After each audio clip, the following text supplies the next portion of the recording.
Hello बहनों, नमस्ते, प्रणाम। कैसी हैं आप? आशा करते हैं कि स्वस्थ होंगी, मस्त होंगी। और आज हम देवरानी और जेठानी बेटी बा गीत लेकर के आए हैं। अगर आप सबको पसंद आता है प्लीज़ लाइक और सब्सक्राइब ज़रूर कीजिएगा। और आप सबसे हाथ जोड़कर प्रार्थना है प्लीज़ हमारा सपोर्ट कीजिए, हमारा भी जल्द से जल्द सब्सक्राइब कंप्लीट हो जाए। चलिए सुनते हैं। 1000 की जरूरी है। चलिए, हाँ, आप सबसे विनती है कि ज़रूर हमारा सपोर्ट कीजिएगा। पतरे कवन दुल्हा हाथ गोरा देल है।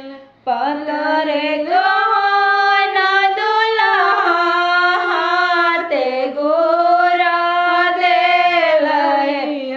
अरे चिरई मारे गईले दुल्हा ससुर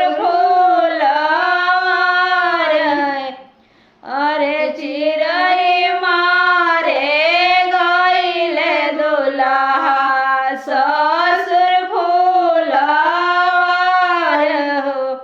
पतरी कवन सुबवा हाथ में डाला रे।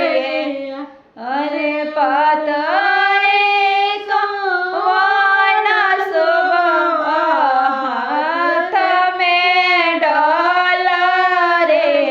अरे फूल लो रे गईले सुबवा बाबा फूल रे।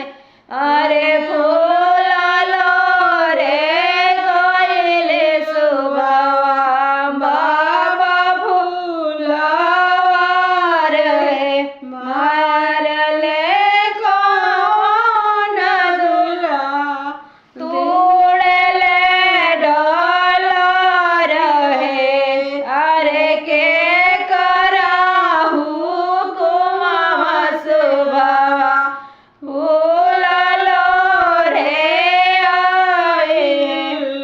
अरे के कराहू कुमावा से सुबवा फूल लो रे आइल।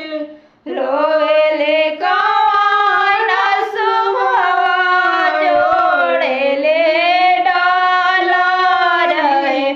अरे बा